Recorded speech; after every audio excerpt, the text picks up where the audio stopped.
네, 안녕하셨습니까? 마지막 때 84회 2021년도 10월 9일 예수님의 생애 18번째를 맞이하였습니다.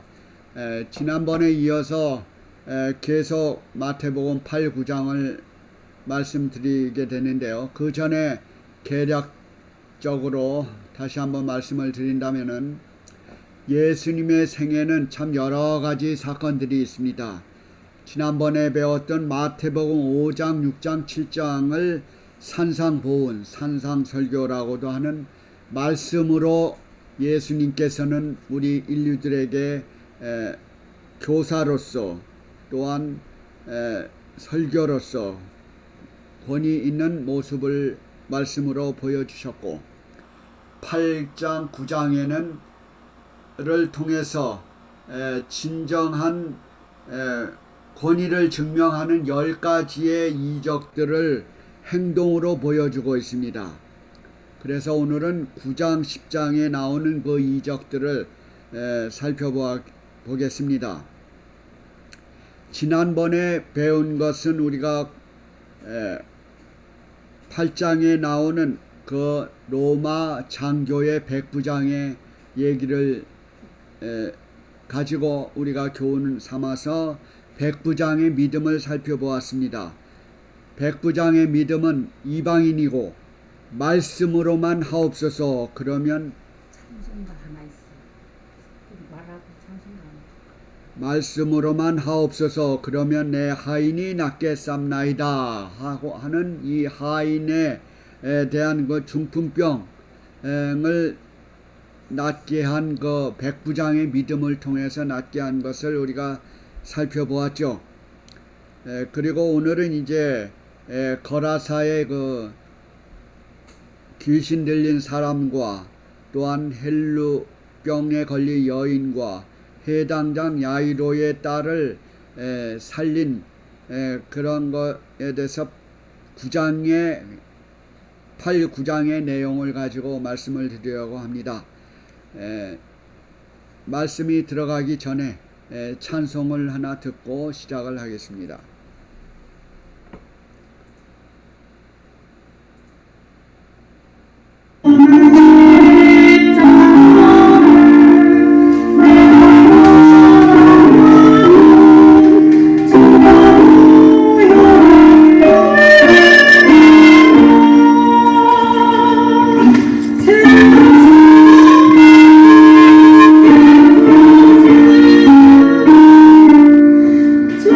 Thank you.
이제 새로 시작하는 거야?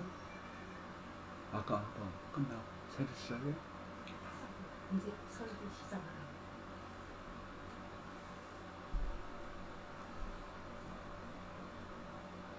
첫째 번으로 말씀드리고자 하는 것은 거라사의 광인, 거라사의 귀신 들린 사람이 고침을 받은 것에 대하여 말씀을 드리려고 하겠습니다. 마가복음, 이 기사는 마가복음 5장 1절로 20절에 나오는 말씀이죠.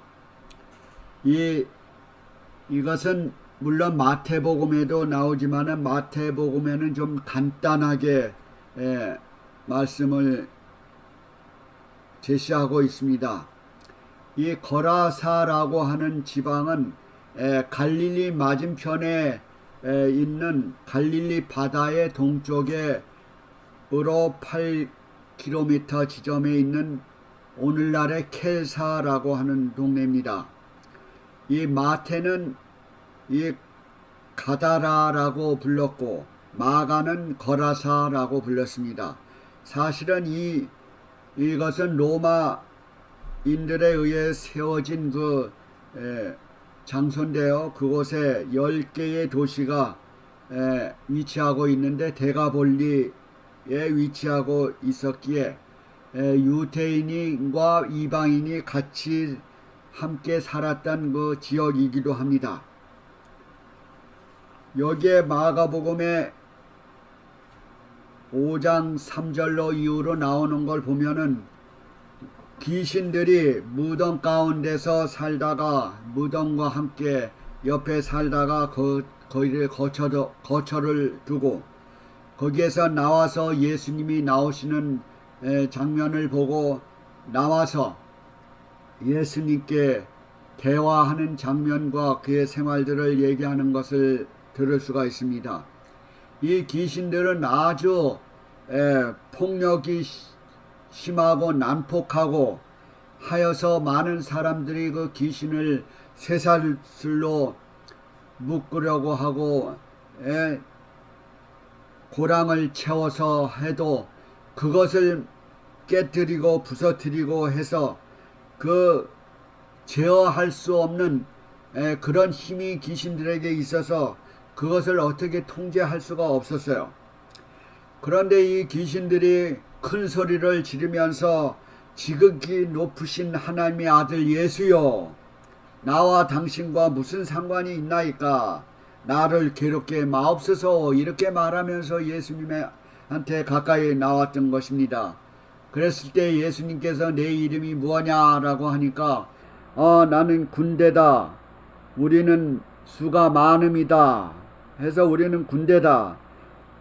그러니까 우리를 돼지의 큰 떼가 그 산의 곁에서 같이 먹고 있었기 때문에 우리를 돼지에게로 들어가게 하옵소서라고 귀신들이 예수님께 그렇게 말을 했어요. 그랬을 때 예수님께서 말씀하시기를 너희가 그러면은 거기에 돼지떼가 한 2,000마리가 있는데 2,000마리의 그 돼지떼에 들어가라 라고 명하셔서 그 귀신들이 사람이 귀신에 들렸던 그 귀신이 그 사람에게서 나와서 돼지떼에 옮겨가지고 돼지떼가 바다로 향하여 비탈길로 내려가면서 그 2,000마리의 돼지가 몰사 죽임을 당하는 장면을 보게 되었죠. 그래서 그 돼지떼를 치던 자들이 그 돼지가 그 바다로 들어가는 장면을 보고 아주 궁금해 있었어요. 어떻게 그 사람들이 되었는가를 된 것을 보려고 예수께 나와서 귀신 들렸던 자들이 그 귀신이 나갔으니까 그 사람들이 귀신의 그 군대라고 짚었던 자들이 그 옷을 벗고 옷을 입고 정신이 온전하여서 그 앉은 것을 보고 그 지켜보던 사람들이 아주 두려워했던 것입니다. 그러니까 그 귀신이 들렸던 사람들이 그 귀신의 그 정신 상태를 돼지에게 옮겨서 돼지가 죽음으로써 몰사하는 장면을 보고 그 귀신에 들렸던 사람들이 나음을 입어서 예수님 앞에 제 정신으로 앉은 것을 보고 그 돼지떼를 지키는 사람들이 두려워하였던 것입니다. 이 귀신 들렸던 자들이 그 당한 것과 그 돼지의 일을 본 자들이 이거에 궁금하여서 더욱더 그 지경에 몰려들게 되고 예수님께서 그 지경에서 떠나가기를 간구하였던 것입니다. 바로 그 예수님께서 그 귀신 들렸던 사람들을 귀신을 내어 쫓으시고 하시는 말씀이 5장 19절에 그 집으로 돌아가 주께서 내가 어떻게 큰 일을 행하셨나 너를 불쌍히 여기신 것을 내 친속에게 구하라 라고 이렇게 말씀을 했어요. 예수님의 말씀은 바로 예수님의 목적인 것입니다. 예수님께서는 지금까지 많은 병자들을 고치시고 여러 중풍병 여러 일을 고치시고 죽은 사람도 살리시고 했지만은 오늘은 이 귀신들로 가득 찬 그 고장에 이와 같이 많은 사람들이 그 두려움에 처해 있는 그 상황을 에서 예수님께서 하시는 목적이 있었던 것입니다. 바로 그것은 이 병을 고침으로써 이것을 많은 사람들에게 친속에게 고하라. 어떻게 큰 일을 행하신 것을 대가볼리에 전파하니 모든 사람이 기이 여기더라 라고 이렇게 추가되는 말씀도 있어요. 그래서 이번에는 귀신들을 무서워하고 두려움 중에서 그 고치는 장면들을 통해서 예수님께서는 복음을 전파하셨던 것입니다. 바로 그 대가벌리는 이방인과 유태인들이 함께 거하는 고장이기 때문에 이런 것을 가지고 복음을 전파하셨던 것입니다. 사실 이것들은 귀신을 쫓아냈지만 귀신들은 사실은 예수님을 반역하는 그런 그 고장 사람들을 대표하고 있는 것입니다. 그 고장 사람들은 귀신들이 자신의 경제와 안정을 유지하기 위해서 쇠사슬로 묶고 고랑을 채우고 하려고 했지만 사실은 그거를 통해서 예수님을 그 고장에 오는 것을 방해하는 공작이었던 것입니다. 그 고장 그 신들이 이를 고랑을 채우고 묶어 그런 행동은 바로 자비스럽지 못하고 또한 예수님을 쫓아내고자 하는 마음이 있었고 진리의 생명을 받고 싶었던 마음이 없었던 것입니다. 바로 이 귀신들 자신이 바로 자기 자신들인 것입니다.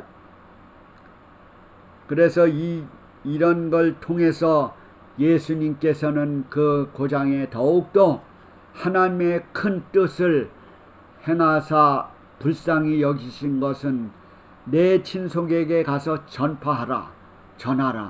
바로 예수님의 진정한 의미의 그 복음을 하고 있는 것입니다.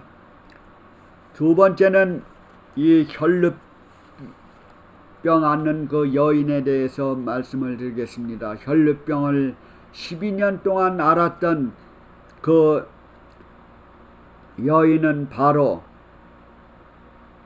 모두 부정적인 일을 그에게 행하고 있는 것으로 간주되었던 것입니다. 유대인의 법에 의하면 그 여인은 아주 죽임을 당해도 마땅한 사람으로 버림받은 그런 여인이었습니다.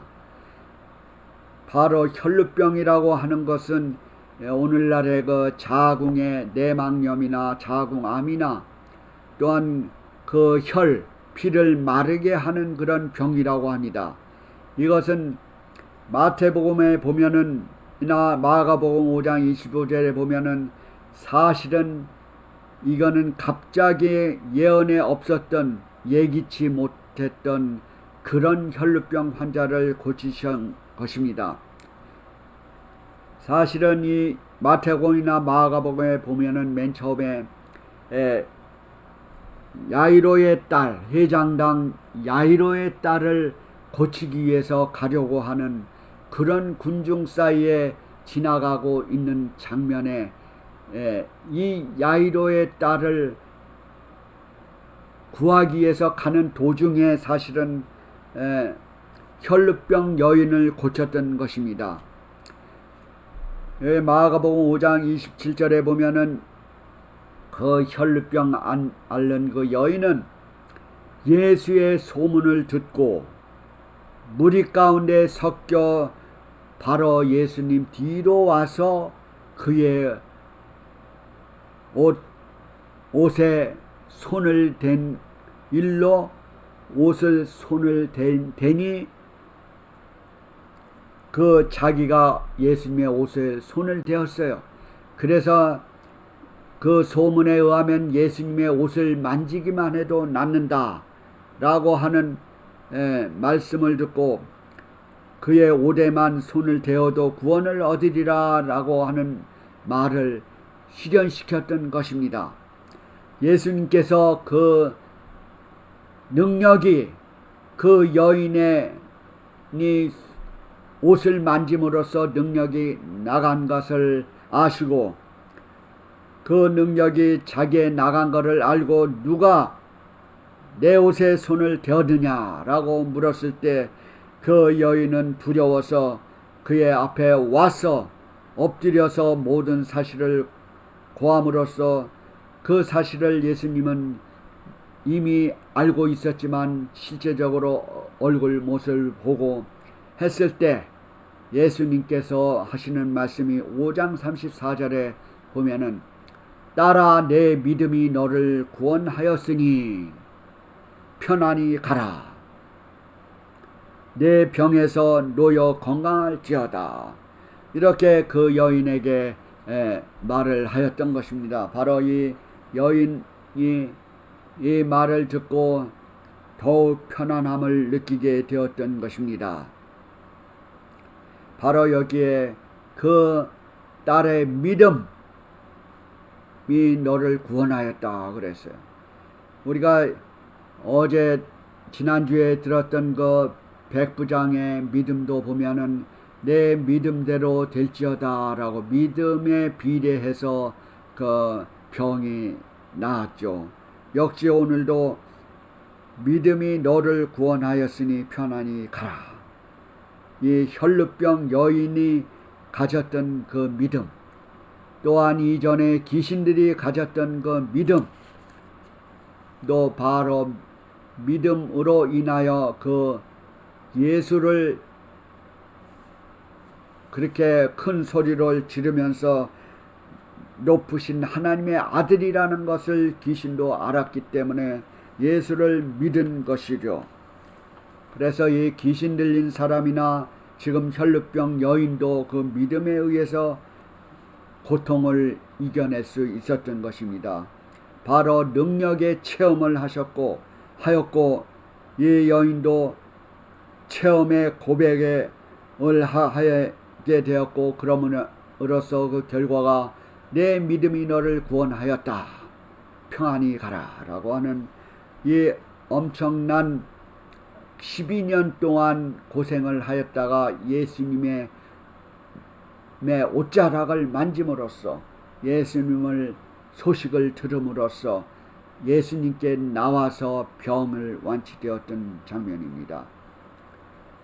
바로 이 부끄러움을 무릅쓰고 용기를 가지고 믿음으로 군중 사이를 뚫고 나와서 이 예수님의 옷자락으로 믿음을 표현하게 된 것을 볼 때 얼마나 그가 갈급하고 필요성을 느꼈겠습니까? 이 성공이라고 하는 것은 교만이 아니고 겸손한 태도인 것입니다.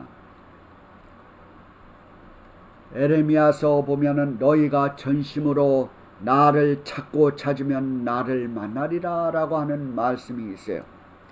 분명히 이 여인처럼 갈급한 심정이 있을 때 예수님을 만나게 되는 것입니다. 세 번째는 가버나움에 있는 해당장의 야이로의 딸에 대해서 말씀을 드리겠습니다.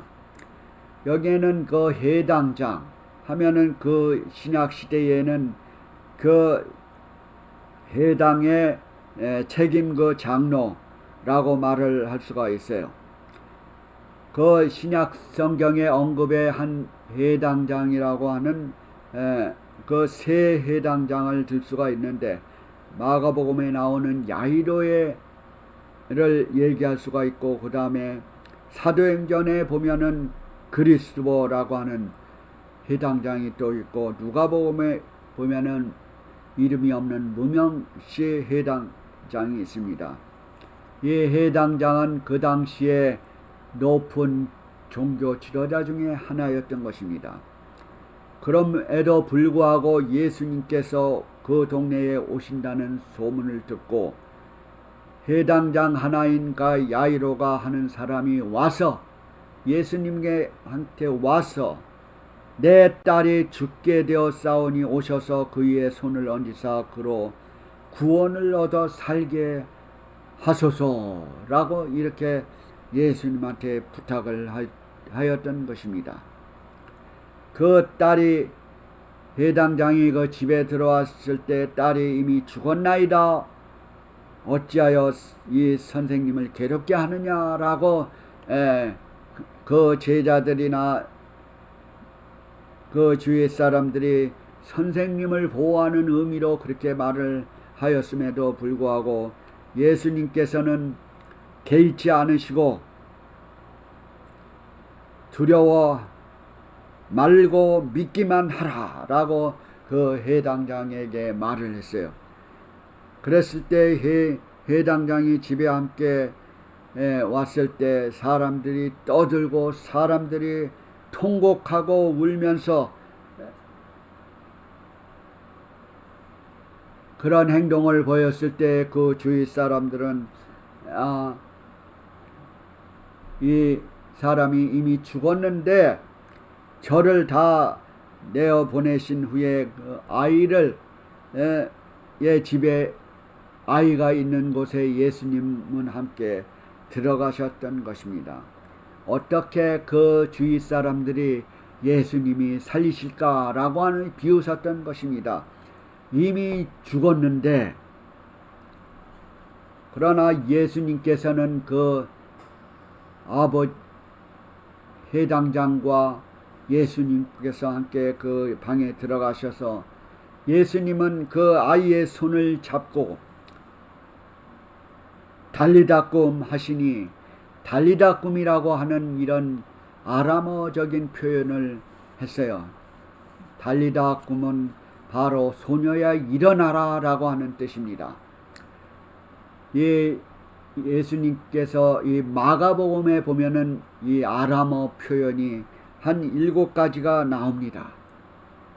그 성경에는 물론 히브리어와 헬라어로 썼지만은 그 많은 부분에서 아람어가 기록되었던 것입니다. 그래서 여기에 달리다꿈, 소녀야 일어나라 라고 했을 때 그 음성을 통해서 이 소녀는 즉시 일어나게 되었던 것입니다. 그래서 소녀가 12살 된 그 소녀가 이제 고생을 하고 일어났죠. 많은 사람들이 예수님을 비웃었던 이유는 예수님이 죽었는데 어떻게 잔다라고 하는가. 거기 35장 39절에 보면은 분명히 이 아이가 죽은 것이 아니라 잔다고 하시니 저희가 비웃었는 거죠. 바로 또 살릴 수 있다고 하니까 또 비웃은 거죠. 예수님이 그런 이적을 행할 수 있나. 또한 어떻게 우리가 다 수많은 사람이 보았을 때 그것을 죽은 사람으로 판정이 되었는데 어떻게 잔다고 했을까? 성경에는 많은 여러 곳에 우리의 죽음을 잔다라고 표현을 했습니다. 이 잔다고 하는 것은 바로 희망이 있다는 것이요. 희망이 살아 일어날 수 있다는 희망을 갖고 있어요. 이 잔다라고 하는 것은 우리가 밤에 자다가 아침에 일어날 것을 예측을 하죠. 바로 부활의 소망을 말을 하고 있는 것입니다. 이 신약 성경에 13번이나 잔다라고 하는 표현이 있는데 이것은 거의 10번이 바로 예수님의 부활과 관계가 있는 것입니다. 이 잔다라고 하는 것은 바로 우리가 다시 일어난다. 일시적인 죽음을 갖고 얘기할 수가 있는 것입니다. 그래서 우리는 죽으면 바로 천당 가는 게 아니라 우리가 잠자는 상태에 땅속에 있는 것입니다. 많은 사람들이 이 사실에 대해서 오해를 하고 있어요. 죽는 순간에 천당을 가는 걸로 생각을 하는데 그래서 소천했다라고 장례식 때 말을 하지만 그것은 좀 잘못된 견해입니다. 예수님께서도 금요일날 십자가에 돌아가신 다음에 소천한 게 아니고 무덤에서 잠을 자셨던 죽음을 대표했던 것과 똑같은 일입니다. 그래서 예수님은 금요일날 죽음을 당하셨지만은 그 다음 일요일날 육신과 영혼이 부활을 하셨던 것입니다. 우리가 이 세상에 살다가 죽었을 때 숨을 멈추고 땅에 들어갔을 때는 잠자는 상태에 있는 것입니다. 우리의 영혼이 올라가는 게 아닙니다. 우리의 숨이 끊어진 것뿐입니다. 그래서 이 소녀도 바로 잔다라고 했을 때 그의 영혼의 호흡, 숨이 끊어진 것이지 그 영혼이 천당에 간 게 아닙니다. 우리는 예수님의 생애를 통해서 우리가 죽으면 어떻게 되는 것인가를 알 수가 있어요. 우리는 죽으면 땅에서 자고 있다가 예수님께서 천사장의 나팔소리와 함께 우리는 부활하는 것입니다. 그래서 예수님을 믿었던 사람은 먼저 첫째 부활에 참가하게 된 것입니다. 바로 부활은 바로 내가 부활하는 게 아닙니다. 예수님께서 천사장의 나팔소리와 함께 일어나라 라고 할 때 우리는 부활하는 것입니다. 마치 이 소녀 미리 우리에게 보여준 것처럼 이 달리다 꿈 소녀야 일어나라 라고 했을 때 부활을 연상케 하는 것입니다. 그래서 우리는 예수님께서 오실 때 이 야이로의 딸처럼 그를 믿고 살았던 사람들은 부활의 아침에 우리는 다 소녀야 일어나라와 함께 예수님의 나팔소리로 일어날 수 있는 것입니다. 여기에 새 귀신 들린 사람과 또한 혈루병 걸린 여인과 해당장이 야이로의 딸 이 세 장면을 볼 때 공통된 점이 있다면은 소문을 듣고 들었다는 거예요. 소문을 듣고 그 다음에 와서 무리 가운데 섞여 뒤로 와서 예수님의 뒤로 오든지 군중 집회에 오든지 어떻게 해서든지 직접적으로 간접적으로 예수님께 와서 손을 대니 믿음을 표현을 하니 그 다음에 병이 낫게 되었다는 장면을 알게 되는 것입니다. 귀신들도 무덤에서 나와서 예수님을 본 거 아닙니까? 일단 나온다는 거가 참 중요한 일입니다. 그 다음에 나와서 그 소문을 듣고 나왔든지 꿈을 통해서 나왔든지 어떤 사람의 말을 듣고 나왔든지 어떤 방송을 듣고 예수님을 발견하였다든지 어떻게 해서든지 우리는 나와서 듣고 와서 손을 대니 내가 경험 가운데 들어가는 것을 얘기하는 것입니다. 바로 그거에 비례해서, 그런 믿음에 비례해서 우리는 예수님을 발견하고 구원을 받을 수가 있는 것입니다. 바로 예수님의 목적은 천국 복음을 모든 민족에게 전파되기 위하여 노력을 하는 것이고, 우리도 그와 같이 함께 예수님의 품성에 가담하는 것입니다. 바로 나도 예수님을 만나고 다른 사람도 이 말씀을 통해서 예수님을 소개하고 그에게 예수님을 믿게 하는 것, 바로 예수님을 순종하게 하는 것입니다. 우리는 흔히 예수님의 말씀을 전파하기보다는 사람을 증거하기가 쉬워요. 우리 교회 오라, 우리 교회 오면은 우리 목사님도 좋고 여러 사람이 좋고 다 이런 큰 교회고 좋은 그런 거를 소개를 해요. 사실 진정으로 예수님을 소개하는 것은 그런 건물이 아니고 그런 위대한 사람을 소개하는 게 아니고 바로 예수님을 알게 하는 것입니다. 예수님을 만나게 하는 것입니다.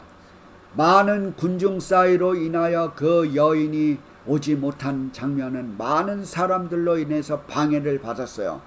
그러나 그가 마음에 믿은 그 믿음대로 했던 것은 바로 많은 사람들에 의해서 제재를 받았지만은 그가 믿음을 가지고 나와서 예수님을 만나서 체험을 했기 때문에 구원을 얻은 것입니다. 오늘날 많은 종교 지도자와 교회가 사실은 예수님을 맞이하기에 충분하지 않은 것입니다.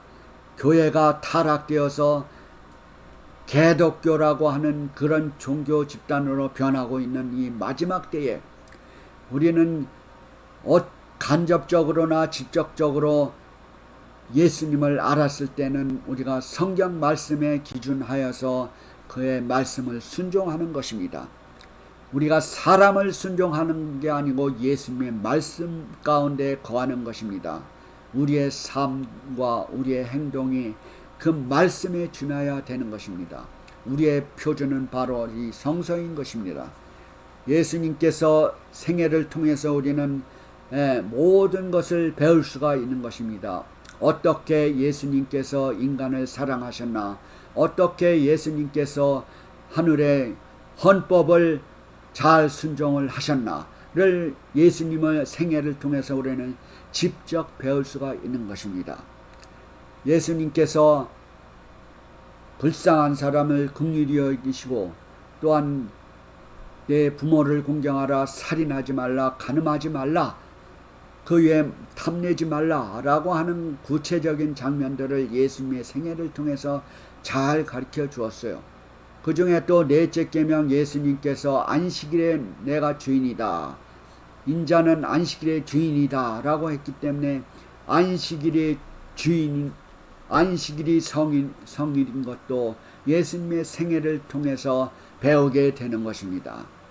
예수님의 생애를 통해서 우리는 배우는 것입니다. 성서를 통해서 배우는 것입니다. 그러나 오늘날 많은 사람들이 곡해하고 있지 않습니까? 예수님의 생애는 옛날 지나간 역사다. 이거는 하나 유태인의 이기 때문에 행했던 것이다. 그렇게 말을 돌려버리고 해서 우리는 참된 예수님의 생애를 다시 배워야 하는 것입니다. 그러면서 오늘은 이 참된 믿음이 이 대당장의 믿음으로 인하여, 또한 그 백부장의 믿음으로 인하여, 혈루병 여인의 믿음, 또한 귀신들의 그 믿음으로 인하여 그네들이 영혼을 되찾고 구원의 반열에 이른 것처럼 오늘도 우리가 예수님의 생애를 통해서 예수님을 만남으로써 그의 구원을 경험하시는 여러분과 제가 되시기를 바랍니다. 다가오는 일주일 동안도 하나님의 사랑과 예수님의 은혜와 성령의 교통하심이 여러분 가정과 여러분에게 함께 임하시기를 기도드립니다. 감사합니다.